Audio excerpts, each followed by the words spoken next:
In the heart of a small, sun-drenched village lived a young boy named Hassan. He was a whirlwind of energy, always rushing, always wanting things to happen right now. One bright morning, Hassan was enjoying a sweet, juicy mango, its golden pulp dripping down his chin. "This is the best mango ever," he declared to his grandfather, who was sitting under the shade of a large banyan tree, his eyes twinkling with gentle wisdom. Hassan finished his mango and looked at the large, fibrous seed in his hand. A brilliant idea sparked in his mind. "Grandpa, I'm going to plant this seed. I'll have my very own mango tree, and I'll eat mangoes every single day." His grandfather smiled. "That is a wonderful idea, Hassan, but a mango tree requires a special kind of magic to grow." Hassan's eyes widened. "Magic? What kind of magic?" His grandfather chuckled softly. "The magic of patience, my boy."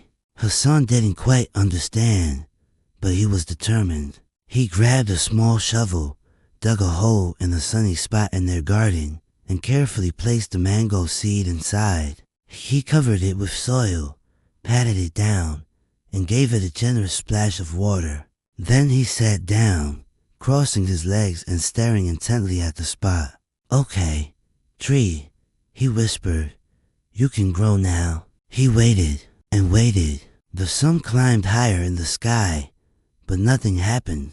Not a single green shoot appeared. By lunchtime, Hassan was frustrated. He stomped back to his grandfather. "Grandpa, your magic isn't working. The seed is just sitting there. It's a lazy seed." His grandfather gestured for Hassan to sit beside him. "Hassan," he said calmly, "great things take time. A seed doesn't become a tree in one morning. It needs the sun's warmth, the rain's nourishment, and most importantly, it needs time to gather its strength deep within the earth." He continued, "Think of it like baking a cake. You mix the flour, the sugar, the eggs, but can you eat it right away? No. You must put it in the oven and wait. If you open the oven door every minute to check on it, the cake will not rise. It needs undisturbed time to bake. Growing a tree is much the same." Hassan pictured his mother's delicious honey cakes and how she always told him not to peek. He started to understand. Days turned into weeks. Hassan made it a daily ritual to water the spot where he had planted the seed. He stopped demanding for it to grow instantly. Instead, he would talk to it. "Good morning, little seed," he'd say. "I hope you enjoyed the moonlight. The sun is here to warm you up today." He would pull out any pesky weeds that tried to grow nearby, protecting his future tree. He was becoming a little gardener, a guardian of a tiny, unseen promise. One morning, about 3 weeks later, as Hassan went to water his seed, he saw it, a tiny, vibrant green sprout, pushing its way through the dark soil, reaching for the sky. He gasped with delight. "Grandpa, Grandpa, come quick. It's here. The magic is working." He danced around the little sprout, his heart filled with a joy he had never felt before. It wasn't the impatient joy of getting something immediately. It was a deep, satisfying joy that came from waiting, from nurturing. His grandfather came over, a proud smile on his face. "You see, Hassan, you did it. You provided the sun, the water, and the most important ingredient of all, your patience. You gave it time." Hassan looked from the tiny sprout to his grandfather's wise, kind face. He realized that the waiting hadn't been empty time.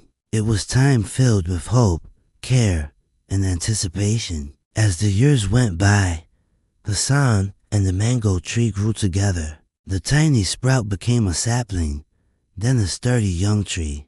Hassan, the impatient boy, grew into a thoughtful young man. He learned to apply the lesson of the mango tree to other parts of his life. When he was learning to read, he didn't get frustrated when he couldn't understand a word right away. He remembered the seed and practiced patiently, sounding out each letter. When he was learning to ride his father's old bicycle, he fell many times. The old Hassan would have thrown the bike down in anger, but the new Hassan picked himself up, dusted himself off, and tried again, knowing that balance, like a tree, takes time to develop. His friends noticed the change. He became the calm one, the one they would go to when they were struggling with a problem. Finally, after nearly 7 long years of waiting, the day came. The mango tree, now tall and majestic, with a canopy of lush green leaves, was adorned with its first blossoms. The sweet fragrance filled the air. Hassan stood under its branches, breathing it all in. He had watered it, protected it, and waited for it. Soon, those blossoms turned into small green mangoes, which grew bigger and bigger, slowly blushing with shades of yellow and orange under the warm sun. One afternoon, Hassan plucked the very first ripe mango from his tree. It was perfect. He ran to his grandfather, who was now older, his hair as white as cotton. "Grandpa, look," Hassan said, his voice thick with emotion. He cut the mango in half and handed a piece to his grandfather. They bit into the fruit together. It was the sweetest, most delicious mango either of them had ever tasted. His grandfather looked at him, his eyes shining. "This mango, Hassan," he said, "tastes of more than just fruit. It tastes of sunshine, of rain, of soil, but most of all, it tastes of your patience." Hassan smiled, a tear of pure happiness rolling down his cheek. He understood now. The best things in life weren't the things you got quickly.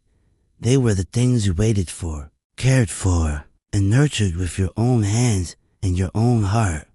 The magic wasn't in the seed itself, but in the journey of watching it grow. From that day on, Hassan not only enjoyed the fruits of his tree, but also shared its story. The story of the magic of patience. Thank you so much for watching this story with us today. We hope it brought a little warmth and wisdom to your day. If you enjoyed it, please give this video a thumbs up and consider subscribing to our channel for more heartwarming tales. We'd love to hear your thoughts in the comments below. See you in the next one.